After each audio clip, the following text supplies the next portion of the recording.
욥기 38장. 그때 여호와께서 회오리 바람 가운데서 나타나 욥에게 대답하셨습니다. 알지도 못하면서 말로 이치를 어둡게 하는 사람이 누구냐? 너는 대장부처럼 허리를 묶고 나서라. 내가 내게 물을 테니 내게 대답해 보아라. 내가 땅에 기초를 놓을 때 내가 어디 있었느냐? 아는 게 있으면 말해 보아라. 누가 그 크기를 정했느냐? 내가 아느냐? 또 누가 거기에 줄을 쳤느냐? 그 단단한 기초는 무엇 위에 세웠느냐? 모퉁이돌은 누가 놓았느냐? 그때 새벽별들이 함께 노래하고 모든 천사들이 기뻐 외치지 않았느냐? 바닷물이 모태에서 빠져나오도 쏟아져 나올 때 누가 문을 닫아서 그것을 막았느냐? 그때 내가 구름을 바다의 옷으로 삼아 짙은 어둠으로 그것을 둘렀고 내가 그것의 한계를 정해 그 문과 빗장을 세우고 너는 이만큼까지만 오고 더는 나오지 말라. 내 도도한 물결이 여기서 멈출 것이다 하지 않았느냐? 내가 아침에게 명령을 내린 적이 있느냐? 새벽에게 그 자리를 알게 해서 그것이 땅끝을 붙잡고 악인을 그 가운데서 흔들어 떨쳐낸 적이 있느냐? 땅이 도장 찍힌 진흙처럼 변하고 만물이 옷처럼 나타났도다. 악인에게서 그 빛이 걷어지며 그 높이 든 팔은 부러진다. 내가 바다의 근원에 가본 적이 있느냐? 깊은 물 밑으로 걸어본 적이 있느냐? 죽음의 문이 내게 열린 적이 있느냐? 죽음의 그림자의 문들을 본 적이 있느냐? 땅이 얼마나 드넓은지 깨달은 적이 있느냐? 내가 이 모든 것을 안다면 말해보아라. 빛의 근원지로 가는 길이 어디냐? 어둠이 있는 자리는 어디냐?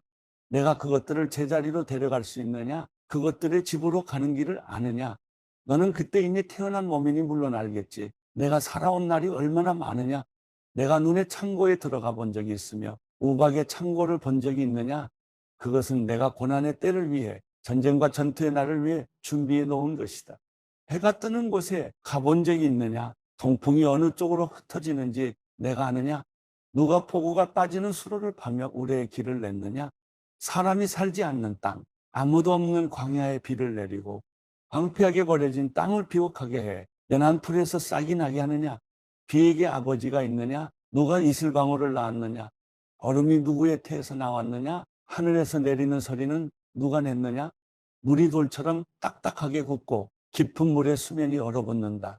내가 북두칠성을 묶을 수 있느냐? 내가 오리온의 줄을 풀 수 있느냐?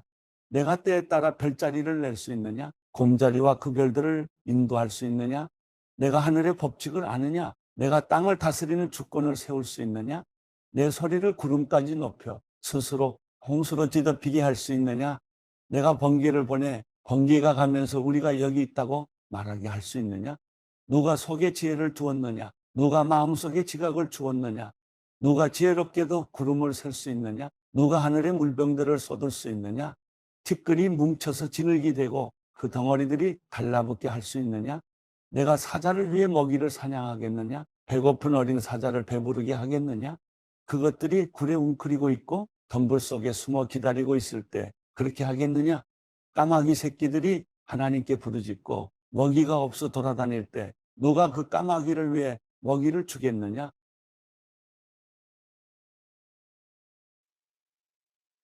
욥기 39장. 너는 사냥이 언제 새끼를 낳는지 아느냐? 암사슴이 새끼 베는 것을 내가 알 수 있느냐?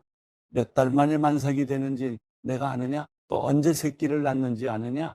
사냥들이 웅크리고 앉아 그 새끼를 낳으면 그 상고가 끝난다. 그 새끼들이 무럭무럭 자라 들판에서 강해지면 그 곁을 떠나서 돌아오지 않는다. 누가 들나귀를 풀어주었느냐? 누가 그 묶인 줄을 풀어주었겠느냐? 내가 광야를 들나귀에게 주어 집으로 삼고 소금기 있는 땅을 거처로 삼게 했다. 들나귀는 마을의 북적댐을 보고 비웃고 나귀 모는 사람의 소리도 무시한다. 산지가 그의 초장이니 푸른 것이 있는 데마다 찾아다닌다. 들소가 너를 기쁘게 섬기겠느냐? 내 구유 옆에서 가만히 있겠느냐? 내가 들소를 밭고랑에 줄로 묶어둘 수 있느냐? 그것이 내 뒤에서 골짜기를 경작하겠느냐? 들소가 힘이 세다고 내가 의지하겠느냐? 내가 들소에게 무거운 짐을 지우겠느냐? 내가 내 곡식을 가져와 타작마당에 모으는 일을 들소에게 맡기겠느냐? 타조가 재빠르게 날갯짓을 한다마는 그 날개와 깃털이 황새만은 못하지 않느냐?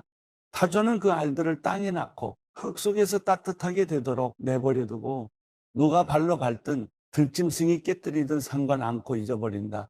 타조는 자기 새끼가 제 것이 아닌 듯 신경 쓰지 않는다. 상고가 헛수고가 되는 것쯤은 두려워하지 않는다. 이는 나 하나님이 타조에게서 지혜를 없애고 지각을 주지 않았기 때문이다. 그러나 타조가 그 몸을 높이 쳐들고 뛸 때는 말과 그 기술을 우습게 여기는 법이다. 내가 말에게 힘을 주었느냐? 비날리는 갈기를 그 목에 둘러 주었느냐? 내가 말이 메뚜기처럼 잘 뛰게 할 수 있느냐? 그 위험 있는 콧소리가 무섭지 않느냐? 말은 앞발로 땅을 차며 그 힘을 과시하고 무장한 사람들을 맞으러 달려간다. 말은 두려움을 비웃고 무서움을 모르며 칼을 보아도 뒤를 보이지 않으니 화살통과 번쩍이는 창과 단창이 그 앞에서 흔들려도 말은 힘차게 무섭도록 한달음에 내달리고 나팔 소리도 개의치 않는다. 나팔 소리가 울리면 말은 콧소리로 히히히 하고는 멀리서부터 싸움 냄새를 맡고 장군들의 우레 같은 소리와 함성을 듣는다. 내가 떠올라서 남쪽으로 그 날개를 뻗고 나는 것이 내 지혜로 인한 것이냐? 독수리가 하늘로 날아오르고 높은 곳에 그 둥지를 만드는 것이 내 명령으로 인한 것이냐? 독수리는 바위에 살고 바위 틈과 든든한 장소에 있으면서 거기에서 먹이를 찾되 그 눈은 멀리서도 먹이를 볼 수 있다. 그 새끼들도 피를 빨아먹으니 죽음이 있는 곳에는 독수리가 있다. 욥기 40장. 여호와께서 또 욥에게 말씀하셨습니다. 전능자와 싸운다고 그를 가르치겠느냐? 하나님을 나무라는 사람아, 대답해 보아라. 그러자 욥이 여호와께 대답했습니다. 보십시오. 저는 보잘것 없는 사람입니다. 제가 어떻게 주께 대답하겠습니까? 손으로 입을 막을 뿐입니다. 한 번 내가 말했었지만 대답하지 않을 것이며 두 번 말했지만 다시는 하지 않겠습니다.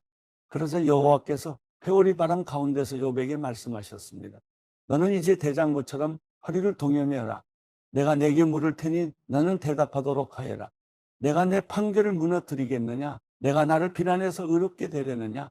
내게 하나님의 팔 같은 팔이 있느냐? 내게 하나님같이 우레 같은 음성이 있느냐? 그렇다면 영광과 위엄으로 자신을 장식하고 존귀와 아름다움으로 옷 입어라. 내 극에 달한 분노를 쏟아내고 교만한 사람을 보고 그를 낮추어라. 교만한 사람을 다 눈여겨보아 그를 낮추고 악인은 그 서 있는 곳에서 밟아버려라. 그들을 모두 한꺼번에 흙먼지 속에 묻어버리고 그 얼굴들을 몰래 쌈에 두어라. 그때가 되면 내 오른손이 너를 구원할 수 있음을 내가 직접 인정할 것이다. 소처럼 풀을 먹는 베헤못을 보아라. 내가 너를 지었듯이 그것도 지었다. 보아라. 그 힘은 허리에 있고 그 강함은 배근육에 있다. 꼬리는 백향목처럼 흔들리고 돌 같은 허벅지 힘줄은 서로 연결되어 있으며 뼈들은 노수로 된 광 같고 뼈대는 철pit장 같다. 그것은 하나님의 피조물 가운데 제일 가는 것이어서 그것을 지은이가 칼을 쥐어줬고 모든 들짐승들이 노는 그 산들이 그것을 위해서 먹을 것을 내느니라. 그것은 연꽃잎 아래 늪지대에 갈 때 숲 사이에 누우며 연꽃잎 그늘이 그것을 가려주고 시냇가의 버드나무가 그것을 둘러싸느니라. 보아라. 강물이 넘쳐도 놀라지 않으며 여단 강물이 불어서 입에 차도 태어나도다.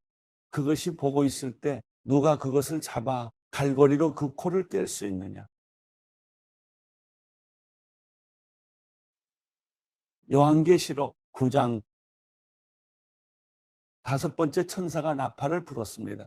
그때 나는 하늘에서 땅으로 떨어진 별 하나를 보았는데 이 별은 무저갱의 열쇠를 받았습니다.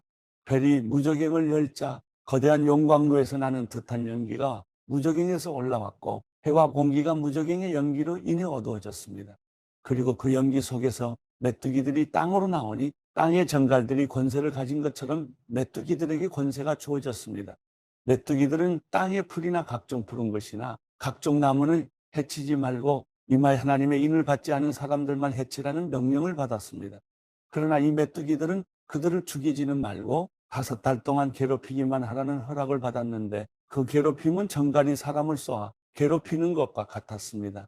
그 기간 동안 사람들은 죽음을 구해도 결코 그것을 얻을 수 없고 죽기를 갈망해도 죽음이 그들에게서 달아날 것입니다. 메뚜기들의 모양은 전투 채비를 갖춘 말들 같고 그들의 머리에는 금으로 만든 듯한 광 같은 것이 씌워져 있고 그들의 얼굴은 사람의 얼굴과 비슷하고 또 그들의 머리털은 여인의 머리털 같고 그들의 이빨은 사자의 이빨과 같았습니다. 또 그들은 철윤갑 같은 흉갑을 두르고 있었고 그들의 날개 소리는 전쟁을 위해 달리는 많은 말들의 병거 소리와 같았습니다. 또 그들은 정갈처럼 쏘는 꼬리와 톱침을 가졌는데 5달 동안 사람들을 괴롭게 할 권세가 그들의 꼬리에 있었습니다. 그들은 무적행의 사자를 자기들의 왕으로 삼고 있었는데 그 이름은 히브리 말로는 아바돈이고 그리스 말로는 아볼론입니다. 첫 번째 재앙이 지나갔습니다. 그러나 아직도 2가지 재앙이 더 닥칠 것입니다. 6번째 천사가 나팔을 불었습니다. 그때 나는 하나님 앞에 있는 금제단의 넷불에서 울리는 한 음성을 들었습니다. 그 음성이 나팔을 가진 6번째 천사에게 이르기를 큰 강 유프라테스에 묶여있는 내 천사를 풀어주어라 하니 지정된 연월일시를 위해 준비된 내 천사가 사람들의 3분의 1을 죽이기 위해 풀려났습니다. 그들이 거느린 마병대의 수는 2억이나 됐는데 나는 그들의 수를 들었습니다.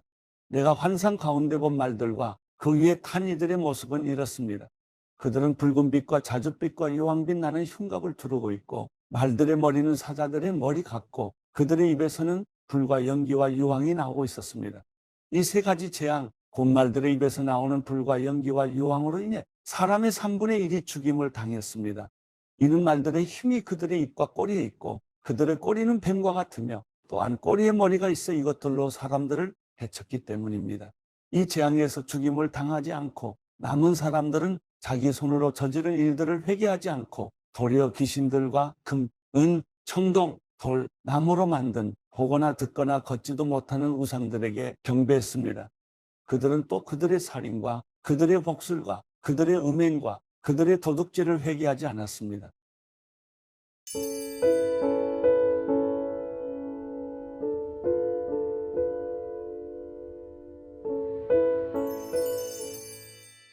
시편 81편 우리의 힘이신 하나님께 큰 소리로 노래하라.